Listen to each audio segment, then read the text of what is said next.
Today, in the class of economics, we shall study the topic banking.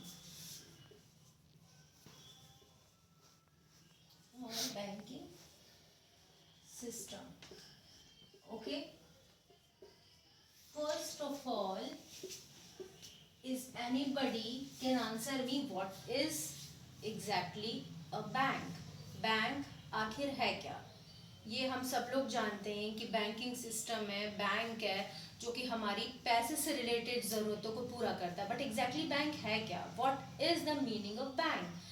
Bank is a financial institution which provides us the monetary related transactions, which provide the deposits, loan, etc. regarding the transaction of the economy or of the people.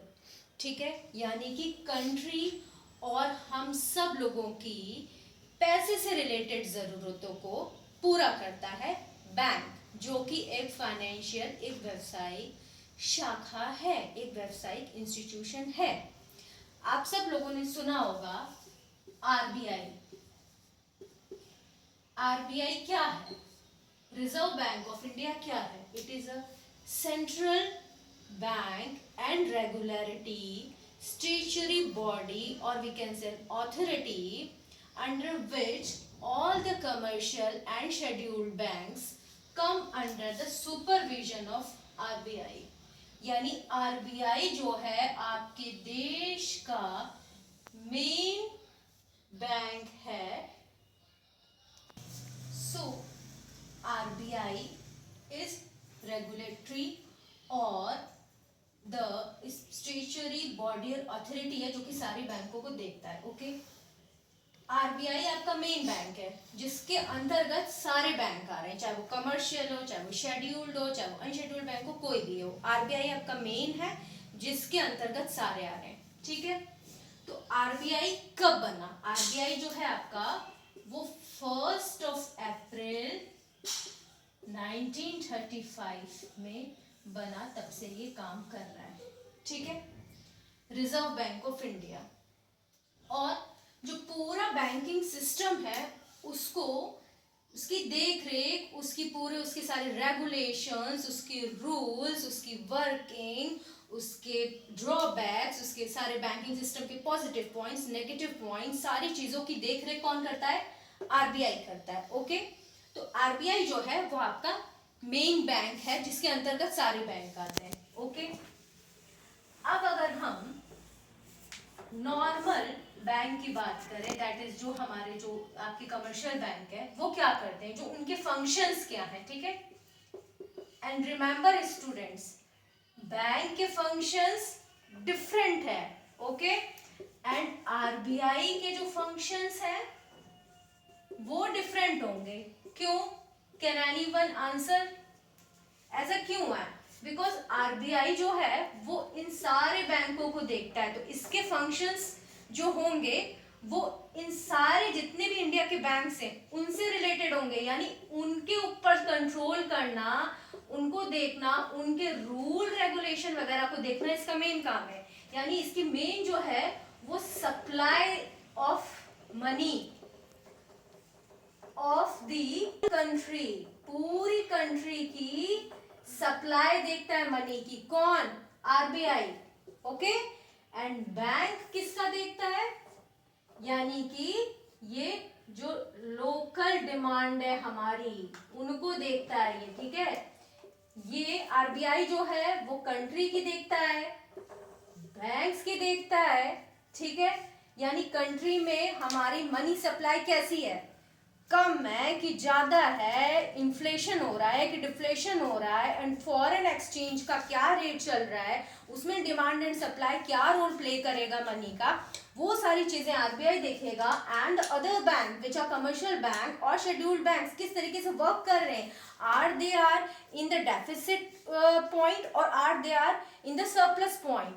Surplus में कि deficit में है, उनको पूरा control करना, उनके rule regulation को देखना, ये आरबीआई का काम है. और बैंक का काम है आपकी मेन कंट्री की, यानी कि आपके मार्केट की और लोकल जो आपका सारा डिमांड है रिगार्डिंग द मनी उसको डील करता है हमारा bank. Okay, now you may got the point, the difference between the functions of the RBI and the commercial banks. Okay, तो आपका जो कमर्शियल बैंक है वो क्या करता है, वो देखता है हमारे डिपॉजिट्स। ओके, आपका लोन, ठीक है, आपकी डिमांड। ओके, यानी अगर हमको डिपॉजिट्स है, नॉर्मल सेविंग्स है, ये सारी चीजें देखता है। यानी कि नॉर्मली हम अगर ये सोचे कि अगर हमें अपना पैसा बचाना है, ठीक है, अगर हमें अपना पैसा बचाना है तो हम कहाँ जाएंगे?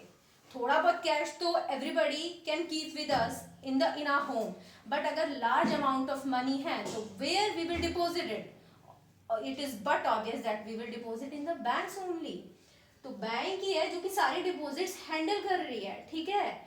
यानी आप चाहे एफडी ले लो, चाहे आप एनएससी ले लो, चाहे आप किसी तरीके का म्यूचुअल फंड ले लो, किसी भी प्रकार की सेविंग है वो सब कौन देख रहा है? हमारा बैंक देख रहा है, ठीक है। And the second point is loan, यानी कि अगर हमें लोन चाहिए, ठीक है, इंस्टीट्यूशनल लोन चाहिए हमको, तो वो कहाँ से मिलेगा? वो बैंक हमें प्रोवाइड करेगी, जो कि किस पे डिपेंड करेगी? इंटरेस्ट रेट पे। ओके, यानी कि ब्याज दर। और ब्याज दर का लोन से क्या होता है रिलेशन? कोई बताएगा? ये होता है इनवर्स, यानी कि ब्याज दर कम होगी तो लोन ज्यादा लेंगे लोग, और ब्याज दर अधिक होगी तो लोन कम लेंगे लोग। ये तो बहुत नॉर्मल सी बात है, ठीक है। जैसे कि हम लोग देखते हैं कि होम लोन पे स्कीम्स चलती हैं और व्हीकल्स लोन पे स्कीम चलती है। बहुत सारी ऐसी स्कीम्स जो है वो बैंक प्रोवाइड कराती है, जो कि हमारी लोन से, यानी कि लार्ज अमाउंट ऑफ पैसे की हमको जरूरत होती है तो हम ईएमआई के थ्रू क्या करते हैं? ले लेते हैं, ठीक है। तीसरा आता है आपका डिमांड मनी की, यानी कि आपको किसी भी तरीके की डिमांड चाहिए, अगर आपको तुरंत आपको पैसा चाहिए तो आप क्या, you have to deposit the security के तौर पे आप कुछ करते हैं, कुछ उनको जमा करेंगे, उसके बाद वो आपकी डिमांड मनी से रिलेटेड फुलफिल कर लेंगे, जो भी आपकी ट्रांजैक्शंस होंगे वो फुलफिल करेंगे, ठीक है।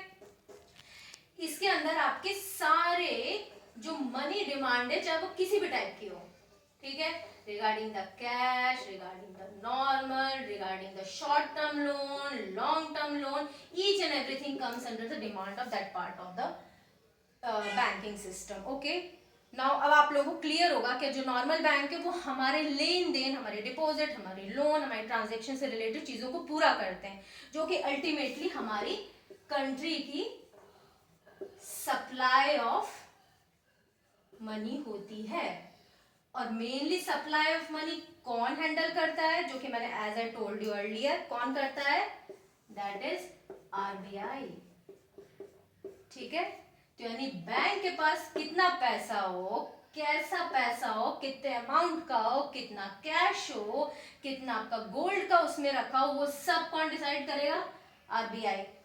आरबीआई के डिफरेंट फंक्शंस होते हैं, क्वालिटेटिव, क्वांटिटेटिव फंक्शंस होते हैं, जो कि डिफरेंट होते हैं, जो कि आपकी सप्लाई ऑफ मनी को कंट्रोल करते हैं। अगर इन्फ्लेशन होगा, यानी कि अगर मुद्रास्फीति की स्थिति होगी, तो सप्लाई ऑफ मनी को वो कम करेगा आरबीआई, जिससे कि इन्फ्लेशन आपका कम हो जाए, जब मुद्रा की पूर्ति देश में कम हो जाए। और अगर इसका अपोजिट डिफ्लेशन हो जाए, यानी मुद्रा अपस्फीति हो जाती है, तो सप्लाई ऑफ मनी को बढ़ा देती है। भैया वो ब्याज दर जो बैंक को जब वो लोन देगी तो उसमें ब्याज दर कम रखेगी, जिससे ज्यादा लोन लेंगे लोग। फिर उसके अलावा वो खुले बाजार की प्रक्रिया, यानी कि open security market, transaction market open कर देती है। उसके अलावा कंट्री में देखती है कि कंट्री में डेफिसिट है, तो डेफिसिट फाइनेंसिंग करती है through issuing the new notes, through borrowing from the foreign market, through borrowing from the other countries. तो वो पूरा देश का जितना मुद्रा से रिलेटेड, मनी से रिलेटेड जो भी प्रॉब्लम है, जो भी सिचुएशन है, वो कौन हैंडल करता है? आरबीआई। और जो मेन, जो जनता का क्या डिमांड है, क्या है एग्जैक्टली उस टाइम, क्या प्रेजेंट में उनको चाहिए, वो कौन हैंडल करता है? हमारे normal commercial bank, that is SBI है, पीएनबी है, इंडियन ओवरसीज बैंक है, सेंट्रल बैंक ऑफ इंडिया, बहुत तरीके की जो बैंक है, वो सारा क्या आता है? आपके कमर्शियल बैंक्स होते हैं, जो कि आपका मेन पार्ट हैंडल करते हैं। और इनके ऊपर जो अथॉरिटी होती है, जो रेगुलेटरी बॉडी होती है, जो आपका रूल एंड रेगुलेशंस देखती है, वो कौन होती है? आरबीआई, ठीक है। तो RBI is the main financial institution और central bank that regulates the whole financial system of the economy, and the normal commercial banks deals or fulfill the demand of the money of the country, of the people. Okay, I hope now everybody can now able to understand what is the banking system. Thank you. क्या इसमें questions भी include करने हैं क्या? रुको यार। तो edit हो जाएगा यार लास्ट में।